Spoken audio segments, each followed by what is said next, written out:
ప్రేమగల తండ్రి, కృపగల దేవ, జీవం గల నాయన, పరిశుద్ధుడైన మహా గొప్ప దేవ, గడిచిన రాత్రి మంచి విశ్రాంతిని మాకందరికి అనుగ్రహించి 8వ వాక్యపు పండుగలలో మీరు మాకిచ్చిన 4వ దినము కొరకు స్తుతులు చెల్లిస్తున్నాం ప్రభువా. ఈ ఉదయకాలాన మేము ప్రారంభించుకున్నటువంటి తరగతులలో ఎన్నో సంగతులు మేము నేర్చుకున్నటకు ఈ దిన పరిచర్యను కూడా ఆశీర్వదించమని వేడుకొనుచున్నాం. ఏర్పరచబడినటువంటి అంశంలో మరికొన్ని సంగతులు నేర్చుకున్నటకు ఆశతో మేము సిద్ధపడి ఉండగా నడిపించమని తండ్రి, మాకు తెలియని సంగతులు, తెలుసుకొనవలసిన సంగతులు నేర్పించి మా ఆత్మీయ జీవితాలను బలపరచమని దీనులుగా మీ సన్నిధిలో మొరపెట్టుచు మీ ప్రియ కుమారుడు, మా ప్రభు ప్రియ రక్షకుడు నజరేయుడైన యేసుక్రీస్తు ప్రభు వారి పరిశుద్ధ నామములు ప్రార్థన సమర్పించి వేడుకొనుచున్నాను తండ్రి, ఆమెన్. ప్రభునందు ప్రియులారా, ఈ వాక్యపు పండుగలలో మనందరము కలిసి బైబిల్ అనే ఈ దేవుని గ్రంథము ఎదుట విద్యార్థులుగా దేవుని వాక్యాన్ని నేర్చుకుంటున్నాం. శ్రమలలో సంతోషమా? మనిషికి ఇది సాధ్యమా? అది మన అంశం.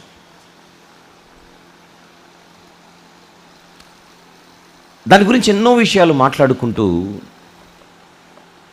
భక్తులకు అసలైన శ్రమలంటే మనం పొందే శ్రమలు కాదవి, వాళ్ళు పడిన శ్రమలు వేరు. అవే అసలు శ్రమలు. అవి క్రీస్తు నిమిత్తము కలిగిన శ్రమలు. ఆ స్థాయికి మనం ఎదగాలి అని మనం మాట్లాడుకుంటూ వస్తున్నాం. మరి ఆ శ్రమలలో పౌలు గారు మనం ఎన్నుకున్నటువంటి వ్యక్తి ఎలా సంతోషంగా ఉండగలిగాడు? శ్రమలలో ఆయన సంతోషంగా ఉన్నాడు. అది ఎలా సాధ్యమైంది? ఇవి మనం తెలుసుకోకపోతే క్రైస్తవ జీవితంలో మనము విజయవంతంగా ఈ జీవితాన్ని ముగించలేము. భూమి మీద క్రైస్తవ జీవితం అనేది దేవునికి చాలా గొప్పగా కనబడాల్సిన జీవితం. క్రైస్తవుల జీవితాలను చేసి దేవుడు సగర్వంగా చెప్పుకోవాలి కోటానుకోట్ల దూతల మధ్య. నా సేవకుడైన యోబును చూచితివా అని ఆయన సగర్వంగా చెప్పుకున్నట్టుగా మీ పేరు నా పేరు చెప్పి మాట్లాడాలి. ఆ గోల్తో మనం బ్రతకాలి, ఆ లక్ష్యముతో మనం బ్రతకాలి. అందుకొరకు పౌలు గారు వ్రాసిన ఫిలిప్పీ సంఘానికి ఏ పత్రిక అయితే ఉందో దానిని మనం ఎన్నుకొని ఈ అంశాన్ని ధ్యానిస్తున్నాం. ఈ అంశానికి ఈ పత్రిక ఎంతో చక్కగా మనకు సహాయం చేస్తుంది. 4 అధ్యాయాలు కలిగినటువంటి పత్రిక. ప్రస్తుతం మొదటి అధ్యాయంలో ఉన్నాం. 30 వచనాలు కలిగినటువంటి ఈ అధ్యాయాన్ని 5 భాగాలుగా విభజించుకున్నాం. మొదటి 2 వచనములు మొదటి భాగము, 3 నుండి 11 వచనములు రెండవ భాగం. ప్రస్తుతం మనము 2వ భాగంలో ఉన్నాం. అందులో మొత్తం ఒక 5 విషయాలు మనం గమనించి నేర్చుకోవాల్సిన అవసరం ఉందని తెలియజేయడం జరిగింది. 5 విషయాలు. అందులో మొదటిది స్వార్థ పరిచర్యలో సంఘ భాగస్వామ్యం. నంబర్ 2, ఇది దేవుని కృప మరియు ఇది ఆయన కార్యము. 4వ వచనం అది. 3, ఫిలిప్పీలోని సంఘముతో పౌలు గారి అనుబంధం. 4, నిన్న రాత్రి పాలి భాగస్థుల కొరకు పౌలు గారి కృతజ్ఞత ప్రార్థన. ఇక ఇప్పుడు 3 నుండి 11 వచనాలు చదువుకుంటూ చివరిదైన 5వ విషయాన్ని మనం నేర్చుకుందాం. చివరిదైన 5వ విషయం. రండి, ఫిలిప్పీ పత్రిక మొదటి అధ్యాయం. ఫిలిప్పీ పత్రిక మొదటి అధ్యాయం 3 నుండి 11 వచనములు నేను చదువుతున్నాను. మొదటి దినము నుండి ఇది వరకు సువార్త విషయంలో మీరు నాతో పాలివారై ఉండుట చూచి మీలో ఈ సత్క్రియను ఆరంభించిన వాడు యేసుక్రీస్తు దినము వరకు దానిని కొనసాగించునని రూఢిగా నమ్ముచున్నాను గనుక మీ అందరి నిమిత్తము నేను చేయు ప్రతి ప్రార్థనలో, అక్కడ ఆగుదాం. 5వ విషయం మాట్లాడుతున్నాను ఇప్పుడు. ఏ సంఘానికైతే ఈయన పత్రిక వ్రాస్తున్నాడు, ఏ విశ్వాసులకైతే ఈ పత్రిక వ్రాస్తున్నాడు, సువార్త పరిచర్యలో ఘనంగా పాల్గొనుచున్న పాలిభాగస్థులవుచున్నటువంటి ఫిలిప్పీ సంఘములోని ఏ సంఘస్థులకైతే పత్రిక వ్రాస్తున్నాడో ఆయన వారి నిమిత్తం ప్రార్థన చేస్తున్నాడు. నిన్న రాత్రి వారి నిమిత్తం దేవునికి కృతజ్ఞతాస్తుతులు చెల్లిస్తున్నాడు. మళ్ళీ వారి నిమిత్తము దేవునికి కృతజ్ఞతాస్తుతులు చెల్లించడం అనేది నిన్న రాత్రి మాట్లాడుకున్నాం. వారి పురోగతిని బట్టి, వారి అభివృద్ధిని బట్టి, వారి విశ్వాస జీవితాన్ని బట్టి. ఇప్పుడు కేవలము వారి స్థితిని బట్టి దేవునికి కృతజ్ఞతాస్తుతులు చెల్లించడం మాత్రమే కాకుండా ఆయన ఎడతెగక వారి నిమిత్తం ప్రార్థన. చూడండి, మీ అందరి నిమిత్తము నేను చేయు ప్రతి ప్రార్థనలో, మీ నిమిత్తం నేను ప్రార్థన చేస్తున్నాను. ఎక్కడున్నాడు ఈయన? శ్రమలలో ఉన్నాడు. శ్రమలలో ఏం చేస్తున్నాడు? విశ్వాసుల జీవితాల కొరకు ప్రార్థన చేస్తున్నాడు. అంటే శ్రమలలో మనం ఏం చేయాలి? అది నేర్చుకోవాలి. శ్రమలలో మనం చేయాల్సిందేంటి? నెత్తి మీద తెల్లగుడ్డేసుకొని కూర్చోడం కాదు.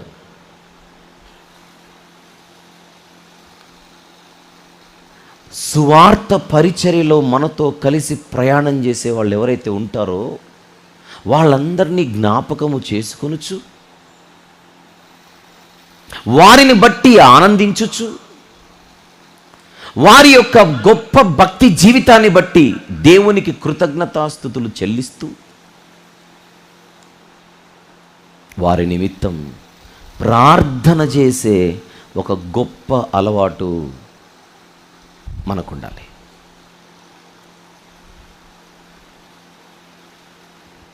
ఆయన అదే చేస్తున్నాడు. నేను మీ నిమిత్తము చేయు ప్రతి ప్రార్థనలో. Very good. 9వ వచనం, మీరు శ్రేష్టమైన కార్యములను వివేచింపగలవారగుటకు మీ ప్రేమ తెలివితోనూ సకల విధములైన అనుభవ జ్ఞానముతోనూ కూడినదై అంతకంతకు అభివృద్ధి పొందవలెననియు, ఇందువలన దేవునికి మహిమయు స్తోత్రమును కలుగునట్లు మీరు యేసుక్రీస్తు వలననైన నీతి ఫలములతో నిండుకొనిన వారై క్రీస్తు దినమునకు నిష్కపటులను నిర్దోషులను కావలెనని ప్రార్థించుచున్నాను. నిన్న రాత్రి నేర్చుకున్నదేంటి? ఇప్పుడు మీకున్న స్థితిని బట్టి దేవునికి కృతజ్ఞతాస్తుతులు చెల్లిస్తున్నాను, కానీ అంతటితో నేను సంతృప్తి చెందట్లా. అంతటితో నేను సంతృప్తి చెందట్లేదు. మీరు ఇంకా అభివృద్ధి పొందాలి, మీరు ఇంకా ఎదగాలి, మీరు ఇంకా ముందుకెళ్ళాలి. అందుకోసం నేను ప్రార్థన చేస్తున్నాను. ఎంత అద్భుతమైనటువంటి వ్యక్తిత్వం ఇది! నేను ఇప్పుడున్న స్థితిని బట్టి దేవునికి కృతజ్ఞతలు చెల్లించడం ఓకే, నేను నా గురించి. నేను ఇంకా ఎదగాలని దేవునికి ప్రార్థించడము ఓకే.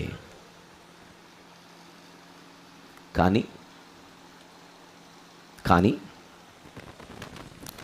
మోహన్ గారు ఎదగాలని నేను ప్రార్థన చేయడం ఏంటి? మనకు అలవాటు లేదుగా.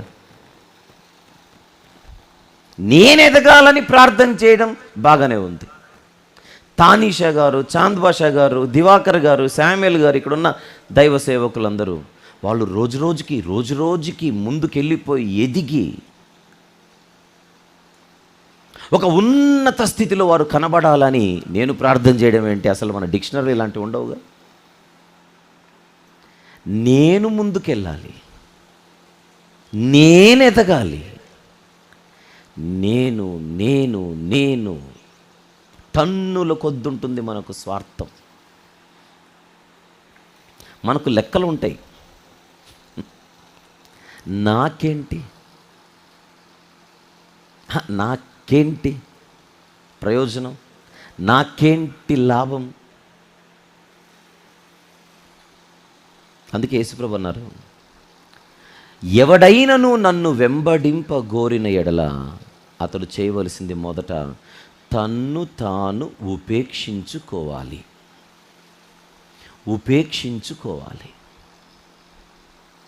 అది అది అది కుదిరితేనే రా. అనవసరంగా నీ టైం వేస్ట్, నా టైం వేస్ట్. నీ వల్ల నాకు పెద్ద ఇరిటేషన్. లూకాసు వార్త 9వ అధ్యాయం, లూకాసు వార్త 9వ అధ్యాయం 23వ వచనం. మరియు ఆయన కొందరితో ఇట్లానే ఉంటుందే, లేదా అందరితో ఉందట. చచ్చినట్టు నేను ఉంటాను, అందులో మీరు ఉంటారు. ఎవరితో నేను? అందరికీ మెసేజ్ ఏమిటది? ఎవడైనను అంటే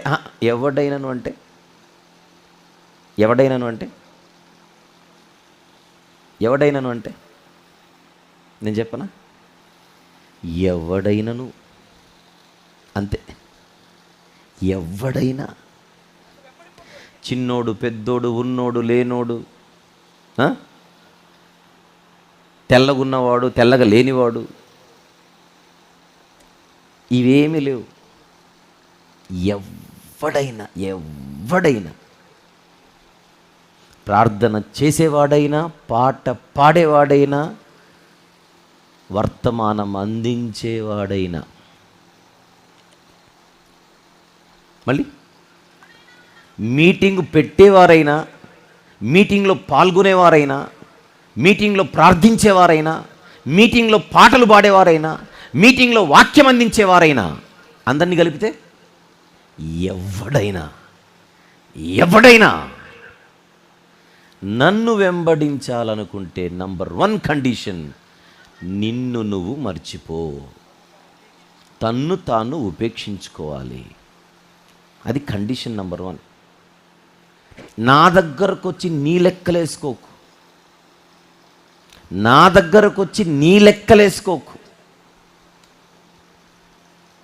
నీ డిక్షనరీలో నీ పేరు కనబడకూడదు. అలాగైతే రా. నేను, నన్ను, నాకు, నాకే, నన్నే, ఇవి చాలా ప్రమాదకరమైన పదాలు పరిచర్యలో. నన్నే పిలవాలి, నన్నే చూడాలి, నేనే మాట్లాడాలి, నేనే పాడాలి, నన్నే గుర్తించాలి.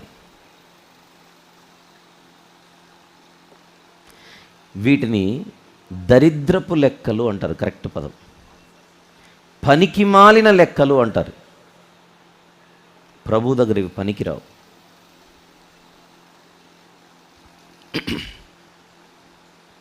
ఇది పౌలు గారిలో కనబడుతోంది. ఎలాంటి గొప్ప వ్యక్తిత్వం! తనను తాను ఉపేక్షించుకొని ఆయన జీవిస్తున్నాడు. శ్రమలలో ఉన్నాడు, ఇతరుల గురించి ఆలోచిస్తున్నాడు, ఇతరులను బట్టి ఆనందిస్తున్నాడు. ఎవరా ఇతరులు? ఆత్మీయంగా చక్కగా ఉన్నవారు. వారి నిమిత్తము దేవునికి కృతజ్ఞతాస్తుతులు చెల్లిస్తూ ఒకవైపు, 2 వాళ్ళు ఇంకా ఎదగాలని ప్రార్థిస్తున్నాడని ఇప్పుడే చదివా. చదువుదాం మళ్ళీ. 9 నుండి 11 వచనములు ఫిలిప్పీ పత్రిక 1వ అధ్యాయం.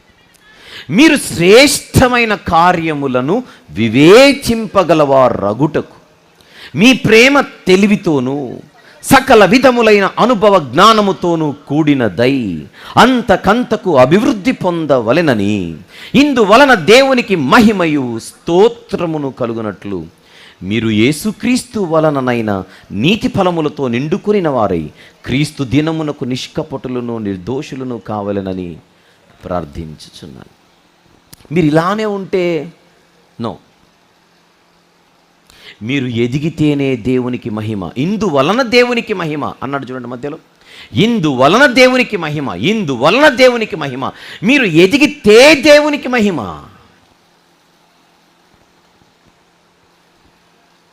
ఫిలిప్పీ సంఘస్థుల కొరకు ఆయన చేస్తున్న ప్రార్థనను జాగ్రత్తగా చూస్తే ఆ ప్రార్థనలో ముఖ్యంగా ఆయన 4 కోరికలు పెడుతున్నట్టుగా మనకు అర్థమవుతుంది. 4 కోరికలు. అసలు 5వ విషయం ఏంటో ముందు స్క్రీన్ మీద చూద్దాం. ఆ తర్వాత ఆ 4 కోరికలు ఏంటో కూడా నేర్చుకుందాం. On the screen please. 5వ విషయం చదవండి. పాలిభాగస్తుల కొరకు పౌలు గారి విజ్ఞాపన ప్రార్థన. పాలిభాగస్తులు అంటే ఏ పాలిభాగస్తులు? సువార్తలో పాలిభాగస్తులు, గాస్పల్ పార్ట్నర్స్. సువార్తలో పాలిభాగస్తులు, గాస్పల్ పార్ట్నర్స్.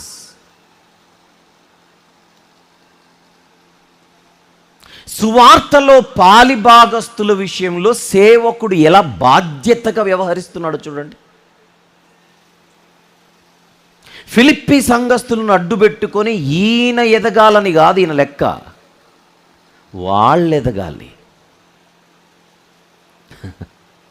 అస్సలు మనకి ఇవన్నీ కొత్తగా అనిపిస్తున్నాయి. వాళ్ళని అడ్డు పెట్టుకొని ఈయన ఎదగడం కాదు, నాతో ఉన్నవారు ఎదగాలి. అది కాన్సెప్ట్. అప్పుడే దేవునికి మహిమ. మహిమ. నేను ఎదగడం మంచిదే, కానీ నాతో ఉన్న నా గాస్పల్ పార్ట్నర్స్, నాతో ఉన్న నా గాస్పల్ పార్ట్నర్స్ ఎదగాలి. ఏ విషయాలలో ఎదగాలి? Number 1 on the screen. ఏ చూడండి స్క్రీన్ మీద. ఆత్మీయ భక్తి కొరకు మనతో ఉన్న గాస్పల్ పార్ట్నర్స్ ఏ విషయంలో ఎదగడానికి మనం ప్రార్థించాలో స్క్రీన్ మీద మీకు చూపిస్తున్నాను. వారు భక్తి విషయములో ఎదగాలి. అందుకొరకు మనం ప్రార్థన చేయాలి. అందుకొరకు మనం ప్రార్థన చేయాలి. దాని విషయమై మనం కోరిక కలిగి ఉండాలి.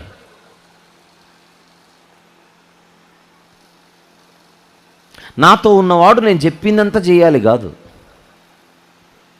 నాతో ఉన్నవాడు నేను చెప్పినట్టు ఉండాలి అనేది కాదు. నాతో ఉన్న నా తోటి సువార్త పాలిభాగస్తులు పరలోకంలో అడుగు పెట్టాలి అని అంటే వాళ్ళు భక్తిలో ఎదగాలి. భక్తిలో ఎదగాలి. భక్తిలో వారు ఎదుగుటకు నేను ప్రార్థన చేయాలి. ఇప్పుడున్న భక్తి సరిపోదు, ఇంకా భక్తిలో పెరగాలి.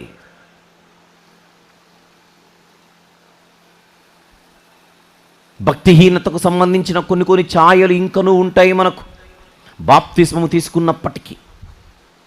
భక్తిహీనతకు సంబంధించినటువంటి కొన్ని లక్షణాలు ఇంకా మనల్ని తినేస్తూ ఉంటాయి మనం ఆల్రెడీ పరిచర్యలో ఉన్నప్పటికీ.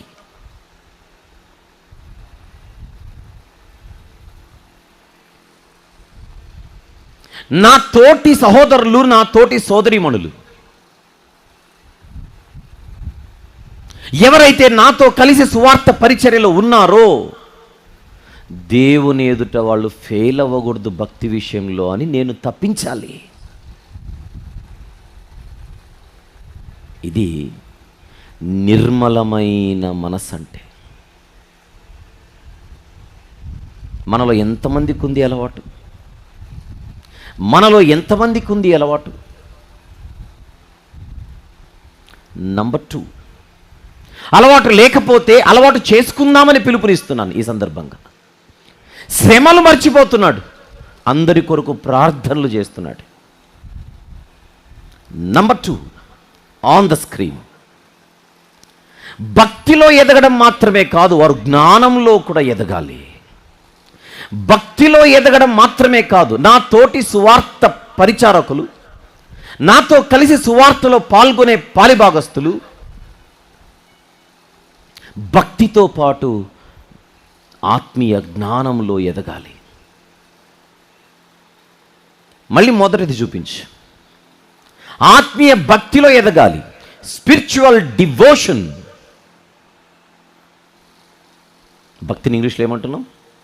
Devotion, godliness.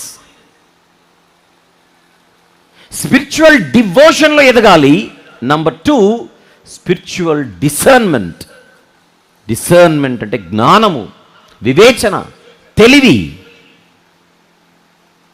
మంచోడే, తెలివి లేదు అయితే మంచిది కాదు. మంచివాడే, జ్ఞానము లేదు అయితే మంచిది కాదు. ఎదగాలి జ్ఞానములో. ఎవరు ఎదగాలి జ్ఞానంలో? నేను ఎదగడం మాత్రమే కాదు, నాతో ఉన్న వారందరూ ఎదగాలి భక్తిలోను జ్ఞానములోను. చరిత్రలో ఒక సేవకుడు నేర్పిస్తున్న జీవిత విధానం.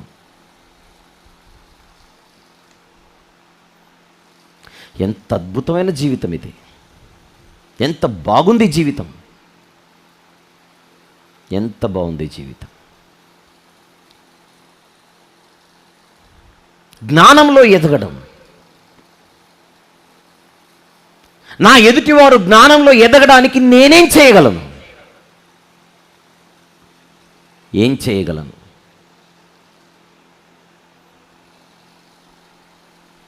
ఈ యాటిట్యూడ్, ఈ మైండ్ సెట్ మనకుండాలని దేవుడు కోరుకుంటున్నాడు.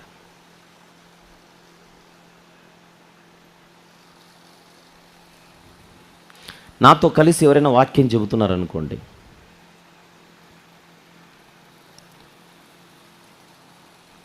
నేను కూర్చొని నేర్చుకుంటుంటాను. నేను అక్కడ కూర్చొని నేర్చుకుంటుంటాను. నాతో కలిసి వాక్యం చెబుతున్న వాళ్ళు ఏం చెబుతున్నారు, అందులో నేను నేర్చుకోవాల్సిన సంగతులు ఏంటి, ఆనందిస్తుంటాను. అవసరం అనుకుంటే, ఏవైనా వారికి సహాయపడతాయి అనుకుంటే, వాళ్ళు ఇంకా చక్కగా వాక్యం పంచుకోవడానికి, వాళ్ళు ఇంకా వాక్యాన్ని ఇంకా ప్రభావితంగా చెప్పడానికి, ఒకవేళ నాకున్న అనుభవం వాళ్ళకు పనికి వస్తుంది ఈ విషయంలో, ఈ పాయింట్ విషయంలో అనుకుంటే, వాళ్ళకి చక్కగా చెప్పే ప్రయత్నం చేస్తుంటారు. అది చెప్పడం వలన, అది వాళ్ళు తెలుసుకోవడం వలన ఇంకా దానిపై ఇంకా జాగ్రత్తలు తీసుకొని ముందుకెళ్తారు. మన బైబిల్ కాలేజీలో అదే చేసేది, బైబిల్ ట్రైనింగ్లో అదే ఇచ్చేది. It's not just Bible teaching. We don't just teach them, we train them. Training. ఆ ట్రైనింగ్లో భాగంగానే వీలైనన్ని చోట్ల వీలైనంత మంది చేత మాట్లాడించడం. ఎక్స్పోజర్.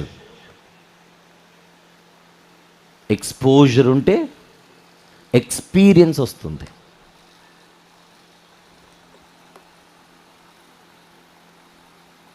నేర్చుకోవాలి. గంటల తరబడి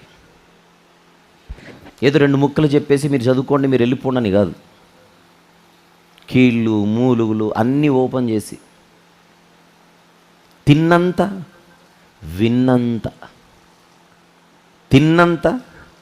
విన్నంత. హైదరాబాద్, కర్నూలు, తిరుపతి, చిలకలూరుపేట్, నిడదవోల్ అన్న ఈ ప్రాంతాలలో నెలకు 1 క్లాస్ చొప్పున బైబిల్ తరగతులు నిర్వహిస్తున్నాం. నేర్చుకోవాలి. విందు సిద్ధంగా ఉన్నది, ముందు వచ్చి నేర్చుకోవాలి. కలిగిన వానికే ఇయ్యబడును అని ఉంటుంది బైబిల్లో. ఏమి కలిగిన వానికి? ఆసక్తి కలిగిన వానికే ఇయ్యబడును. అనేక సందర్భాల్లో నేను చెబుతుంటాను, వంశీ అని ఆయన వాక్యం బాగా చెబుతాడు అని అంటారు. అది నాకు ఎక్కదు. That is not correct. Maybe correct, కానీ నేను ఒక మంచి టీచరో మంచి ప్రీచరో నాకు తెలియదు, కానీ నేను ఒక మంచి విద్యార్థిని. I'm a very good student, I'm a very good learner. ఒక గంట ఇక్కడ వాక్యం చెబుతున్నానంటే గంట వాక్యం చెప్పడమే మీరు చూస్తున్నారేమో, దాని వెనకల నేను చేసే వర్క్, దాని వెనకల నేను చదివే చదువు, దాని వెనకల నేను కూర్చొని నేర్చుకునే విధానం,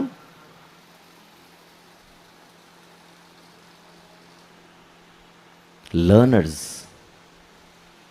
నేర్చుకోవడం అంటే ఏమనుకుంటున్నారో నాకు తెలియదు. కేవలం పుస్తకాల ముందు కూర్చుంటేనే నేర్చుకోవడం కాదు. అసలు ఈ సెమినార్లో మీరు వాక్యం నేర్చుకోవడానికి వచ్చారు, నేను చెబితే అనుకుంటున్నాను, చిచ్చి నేను కూడా నేర్చుకుంటున్నాను. ఎప్పుడు ఇక్కడ ఎందరో వాక్యం చెబుతున్నారు, వాళ్ళ వాక్యాలు వింటూ నేను నేర్చుకుంటున్నాను. We can learn from anybody. ఎవరి దగ్గర నుంచైనా నేర్చుకోవచ్చు. ఇంకా కొన్ని ఉన్నాయి నేర్చుకోవడంలో. అబ్జర్వేషన్, అబ్జర్వ్ చేస్తూ నేర్చుకోవడం. ఎదుటివాడు ఏం చెబుతున్నాడు, ఎలా చెబుతున్నాడు, విషయం ఏంటి, విధానం ఏంటి. కొంతమంది మాట్లాడుతున్న సంభాషణల నుంచి మనం నేర్చుకుంటాం. Observation, observation, observation, observation. నిద్ర లేచినప్పటి నుంచి రాత్రి పడుకునేంత వరకు మనం నేర్చుకోవచ్చు. నిద్ర లేచినప్పటి నుంచి రాత్రి పడుకునేంత వరకు. వృద్ధులతో మాట్లాడుతూ ఒక 10 నిమిషాలు కూర్చుంటే వాళ్ళకేం తెలియదు అనుకుంటాం. ఇన్ జనరల్ పాపం వాళ్ళకి చదువు లేదు, ఏం తెలియదు అనుకుంటాం. కానీ వాళ్ళు 10 నిమిషాలు మాట్లాడితే వాళ్ళు మాట్లాడే మాటలు ఎక్కడో వాళ్ళ ఎక్స్పీరియన్స్ బయటకు వస్తుంటుంది. ఎక్కడో ఇది వాళ్ళ అనుభవంతో మాట్లాడుతున్న మాటలు అనిపిస్తుంటుంది. ఈ మాట నేను అనలేకపోయాను, ఆ బామ్మగారు ఎలా అనగలిగారు? చదువు సంధ్య అదని పక్కన పెట్టండి. ఫస్ట్ ఈ మాట ఆవిడ ఎందుకు అనగలిగింది, ఎలా అనగలిగింది? అక్కడేదో ఒక లెసన్ ఉంటుంది. అలా మనం నేర్చుకోవాలి. నిరంతర విద్యార్థులు.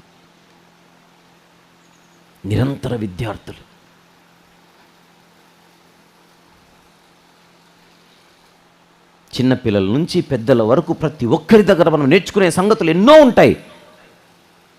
ఆ నేర్చుకోవడానికి మనం సిద్ధంగా ఉండాలి. ఒకవేళ మన వలన పక్కవారు ఏదైనా నేర్చుకోగలరు అంటే వారికి నేర్పించడానికి మనం సదా సిద్ధంగా ఉండాలి. అదే ఆయన ప్రార్థన. నా తోటి గాస్పల్ పార్ట్నర్స్ ఎవరైతే ఉన్నారో వారు భక్తిలో ఎదగాలి, అది నా ప్రార్థన. జ్ఞానములోనూ ఎదగాలి, అది నా ప్రార్థన. ఇంకా నంబర్ 3 ఆన్ ద స్క్రీన్. ఆత్మీయ భక్తి కొరకు ప్రార్థన, వారి ఆత్మీయ జ్ఞానము కొరకు ప్రార్థన. ఇక్కడ వారు ఆత్మీయంగా అన్ని విషయాలలో అభివృద్ధి పొందుటకు ప్రార్థన. This is for spiritual development, for spiritual devotion, for spiritual discernment and for spiritual development.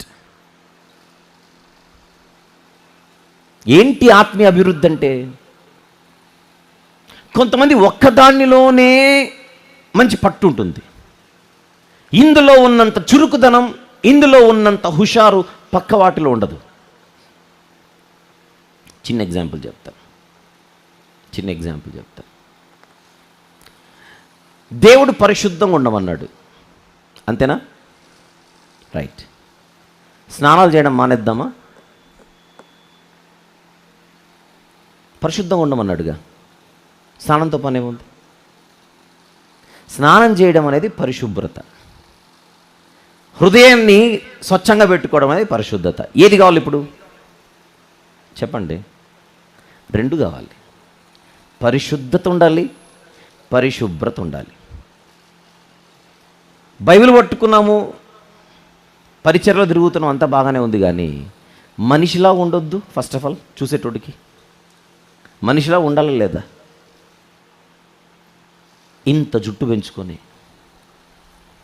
నా జీవితంలో సంవత్సరం నుంచి పోరాడుతున్నాను, కటింగ్కు పైసలు లేవు అన్నట్టుగా బతుకుతూ,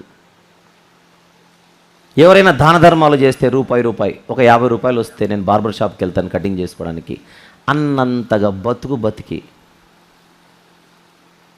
ఇక్కడికి వచ్చి నేను ఇరగదీస్తానంటే, నువ్వు ఇరగదీస్తావో లేదో తర్వాత సంగతి, నువ్వు అలా కనపడడం లేదు, సేవకుని ఇలా కనపడడం లేదు.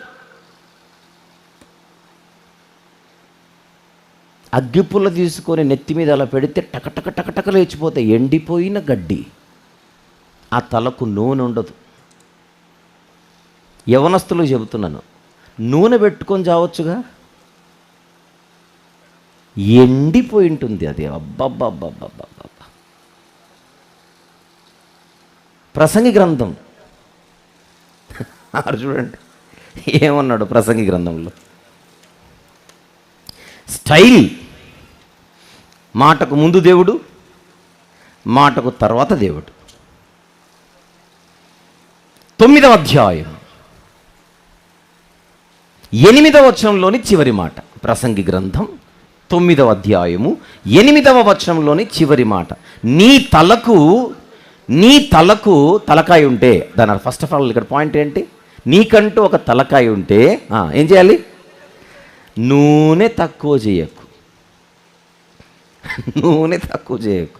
కొంతమందిని చూస్తుంటే నాకు ఏమనిపిస్తుందంటే, ఒక గిన్నెలో నూనె వేసి వాడిని లాక్కొని వచ్చి ఆ జుట్టుతో తలకాయ నూనెలో ముంచి చావురా అనాలనిపిస్తుంటుంది నాకు. ఆ నూనెలో పడి చావు. పెద్దోళ్ళని చూడండి చక్కగా నూనె పెట్టి ఉంటారు. ఈ యవనస్తులను చూడండి,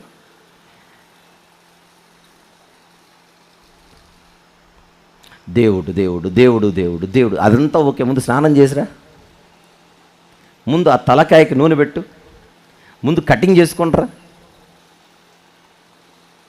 నువ్వేంటో ఆ బొచ్చేంటో,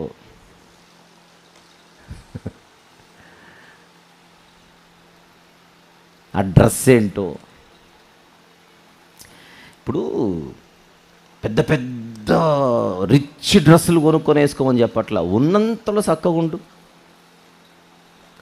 పండక్కి ఎలాగూ బట్టలు కొంటావుగా, బాగున్న బట్టలు కొను. చినిగిపోయిన బట్టలు డబ్బులు ఇచ్చి కొనడం ఏంటి? చినిగిపోయిన బట్టలను డబ్బులు ఇచ్చి కొనడం. మనలాంటోడు చూస్తే, నాలాంటోడు చూస్తే ఏదో కింద పడి యాక్సిడెంటే, పాపం ఇప్పుడే వచ్చాడు హాస్పిటల్ తీసుకుని వెళ్ళాలన్నట్టు ఉంటుంది. ప్యాంటుకి ఇక్కడ 2 హోల్స్, అక్కడ 2 హోల్స్, ఫ్యాషన్ అంట. మాదిరికరంగా ఉండాలి. అదే 9వ వచనంలో అక్కడ అంటున్న మాట ఏంటి? తెల్లని వస్త్రములు ధరించుకునే అర్థం ఏంటి? మంచి బట్టలు వేసుకోని, దరిద్రం ఉండొద్దని.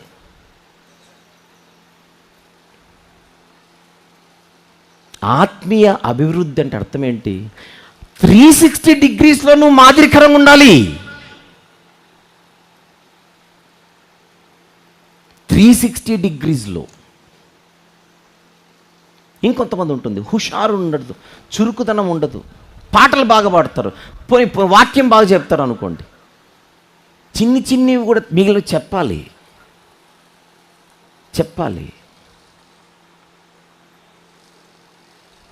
ఒక పెద్ద ఆయన అక్కడ నిలబడుకొని ఉన్నాడు, కుర్చీ లేదు. పక్కన ఉన్నవాడు ఏం చేయాలి? వెంటనే తాతగారికి ఒక కుర్చీ తీసుకొనేసి రండి తాతగారిని తీసుకొచ్చు. అది కూడా ఎవడో చెప్పాలి ఇక్కడ నుంచి. అక్కడ తాతగారు ఉన్నారు, సెంటెన్స్ నెంబర్ 1. తమరు వెల్లుడి, సెంటెన్స్ నెంబర్ 2. తీసుకొని వచ్చి కూర్చోబెట్టుడి. ఇది చెప్తే కానీ ఎక్కదు, బండి నడవదు. అంత డల్లా. అది కూడా చెప్పాలా?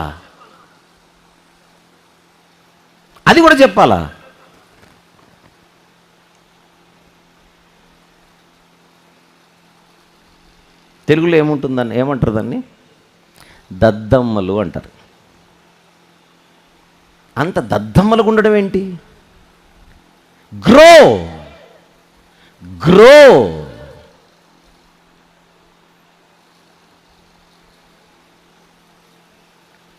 సంఘము అభివృద్ధి చెందాలనంటే అందరూ ఎదగాలి. ఇప్పుడు నేను ఇక్కడ వాక్యం చెబుతున్నాను, ఎగ్జాంపుల్ నేను ఇక్కడ వాక్యం చెప్తున్నాను, అక్కడేదో ఒక పని ఉంది. ఇప్పుడు చెప్పడం మానేసి అక్కడికొచ్చి అది కూడా నేను చూసుకోవాలంటే ఇక టైం సరిపోదు. ఎగ్జాంపుల్ చెప్తున్నాను. సంఘస్థులు ఏం చేయాలి? నా వరకు రానివ్వకుండా లేదా నాతో పని లేకుండా వాళ్ళకు వాళ్ళు ఇమ్మీడియట్గా స్వచ్ఛందంగా హుషారుగా టైమ్లీగా రియాక్ట్ అయ్యి రెస్పాండ్ అయ్యి దాన్ని వెంటనే క్లియర్ చేయగలిగే పరిస్థితి ఉండాలి. కొన్ని సందర్భాలలో మనం విఫలమవుతుంటాం ఈ విషయాలలో. చిన్నివి కూడా ఎవరో మనకు చెప్పాలి. అసలు ఎవరు చెప్పాల్సిన అవసరం లేని పనులవి మనకు మనమే చేసుకోవచ్చు.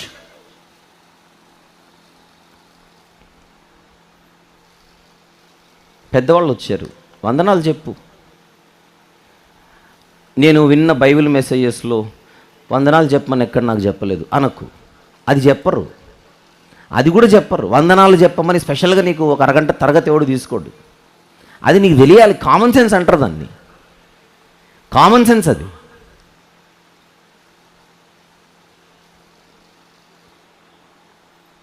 మన వాక్యం బాగా చెప్పొచ్చు, పక్కోడిని సరిగా పలకరించడం రాకపోతే.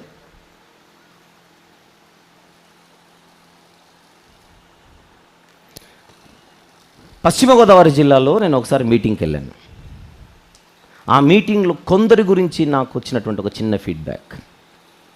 వాళ్ళు వాక్యం బాగానే చెబుతున్నారు కానీ వేదిక మీద ఉన్న పాస్టర్లను అసలు లెక్క చేయరండి. వాళ్ళు లెక్క చేయరండి. కనీసం మర్యాద ఇవ్వరండి, కనీసం గౌరవం ఇవ్వరండి.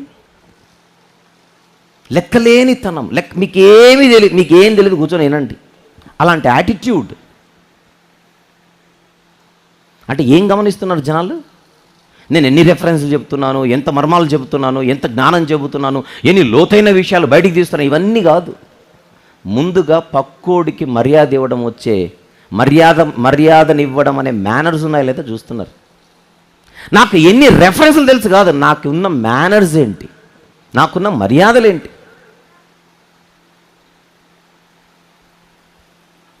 సభా సంస్కారం అంటారు దాన్ని. నేర్చుకోవాలి.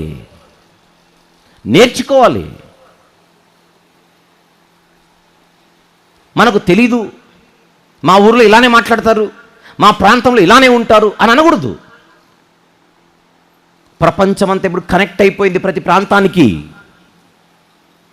విసిరేసినట్టుగా ఎవడు బతకట్లేదు ఇక్కడ.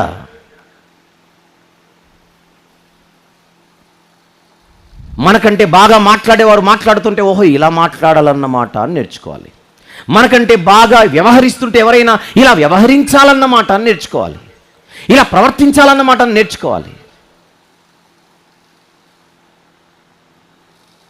నేను భాష మాట్లాడడం కాదు, ఒక పద్ధతిలో మాట్లాడాలి, విధానంలో మాట్లాడాలి. అభివృద్ధి. ముక్కు మీద గుద్దినట్టుగా నేను మాట్లాడుతాను అలానే ఉంటానంటే కుదరదు. గ్రో.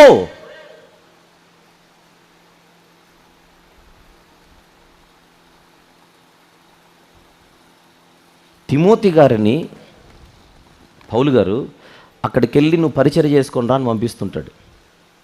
ఎంత నమ్మకం ఉంటే పంపిస్తాడు.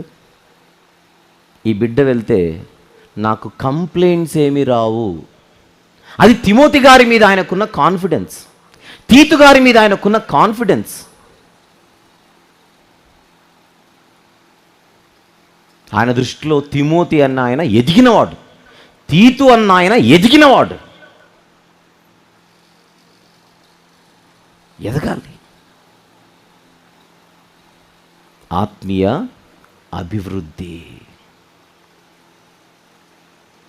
మీరు పంపిస్తే పంపించారు కానీ మా ఊరికి ఆయన మాత్రం పంపకండి, ఆ అబ్బాయిని మాత్రం పంపకండి. ఎందుకు? వాక్యం బాగా చెప్తాడేమో కానీ మాట్లాడే విధానం సరిగా తెలియదు, మాట్లాడే పద్ధతి తెలియదు, లెక్కలేనితనం అనే ఒక ఫీడ్బ్యాక్ మన గురించి ఇలాంటి సాక్ష్యం ఉండకూడదు. అందుకే నేర్చుకుంటూ ఉండాలి, విధానం నేర్చుకోవాలి. పౌలు గారు ఫిలిప్పీ సంఘస్థుల విషయంలో ఆయన కోరుకుంటుంది వాళ్ళ భక్తి పెరగాలి. ఇప్పుడుంది వెరీ గుడ్, ఇంకా ఎదగాలి నా ప్రార్థన. నెంబర్ 2, జ్ఞానంలో ఎదగాలి, తెలియనట్టు బతకూడదు. నెంబర్ 3, ఆత్మీయ అభివృద్ధి అన్ని విషయాల్లో. And number 4 on the screen. Number 4 on the screen, ఆత్మీయ నడత కొరకు, for spiritual deportment, devotion, discernment, development and deportment. ప్రవర్తన. డిపోర్ట్మెంట్ అంటే అర్థం ఏంటి? నడవడిక, నడత, నడవడిక. అభివృద్ధిలోనే ఇది వస్తుంది, కానీ సపరేట్గా మళ్ళీ తీసుకొని వచ్చాను. బైబిల్ ఏం చెబుతోంది? ఎదుటివాడికి చెప్పు నీవు, నీకు నీవే బోధించుకునవా? వాక్యము వినువారు ఆయన దృష్టికి నీతిమంతులు కారు, ఆ వాక్య ప్రకారంగా బతికేవారు. ఎక్స్క్యూజ్ మీ, ఇక్కడ ఎవరైనా మనలో మేము స్పీకర్లు అయిపోవాలి అని అంటే, స్పీకర్లు అయిపోవాలనేది సెకండరీ పాయింట్. నేను మాదిరిగా బతకాలి, ఇది ఫస్ట్. మనం మాదిరిగా ఉంటూ చెబితే దాని ఫలితాలు వేరేలా ఉంటాయి. చెప్పేది ఒకటి చేసేది ఒక్కటి అన్నట్టు ఉంటే దాని ఇన్ఫ్లుయెన్స్, దాని ఇంపాక్ట్ ఉండదు. నడత. నేనేం చెబుతున్నానో అది నా జీవితంలో ఉండాలి. నేనేం చెబుతున్నానో అది నా జీవితంలో కనబడాలి. అసూయ పడకూడదని దంచికొట్టి పక్కోళ్ళు వచ్చి నిలబడి మాట్లాడుతుంటే నేను తట్టుకోలేక 4 సార్లు ఏడుస్తున్నాను అనుకోండి పక్కన కూర్చొని. నేను చెప్పిందేంటి, నా మనసులో ఉన్నదేంటి? మనము వినేవి, మనము చెప్పేవన్నీ మన నడతలో కనబడాలి. అది పౌలు గారి ప్రార్థన. ఎవరి విషయంలో? ఫిలిప్పీ సంఘస్థుల విషయంలో. నిన్న రాత్రి వారి నిమిత్తం కృతజ్ఞతాస్తుతులు చెల్లించుచున్నాడని చూశాం. ఇప్పుడు ప్రార్థించుచున్నాడు. స్తుతులు ఎందుకు చెల్లించాడు? వారు ఇప్పుడున్న స్థితిని బట్టి. ప్రార్థన ఎందుకు చేస్తున్నాడు? ఇంకా ఎదగాలని. ఏ విషయాలలో ఎదగాలి? నంబర్ 1 భక్తి విషయంలో, నంబర్ 2 జ్ఞానం విషయంలో, నంబర్ 3 అన్ని విషయాలలో అభివృద్ధి చెందుతూ, నంబర్ 4 నడత విషయంలో, ప్రవర్తన విషయంలో. శ్రమలలో ఉన్న ఆయన ఇతరుల ఎదుగుదల కొరకు ఆలోచిస్తూ వాళ్ళలా ఎదిగితే, ఎక్స్క్యూజ్ మీ, అప్పుడు అది దేవునికి మహిమ, స్తోత్రము కలుగుతుంది. వద్దాం ఫిలిప్పీ పత్రిక 9 నుండి 11 వచనములు, మొదటి అధ్యాయం. మీరు శ్రేష్టమైన కార్యములను వివేచింపగలవారగుటకు. ఏ కార్యములను వివేచింపగలిగే జ్ఞానం? శ్రేష్టమైన కార్యములు. ఏవి మంచివి, ఏవి గొప్పవి వివేచింపగలవారగుటకు మీ ప్రేమ తెలివితోనూ సకల విధములైన అనుభవ జ్ఞానముతోనూ కూడినదై, సకల విధములైన అనుభవ జ్ఞానముతోనూ కూడినదై అంతకంతకు అభివృద్ధి పొందవలెనని. ఇందువలన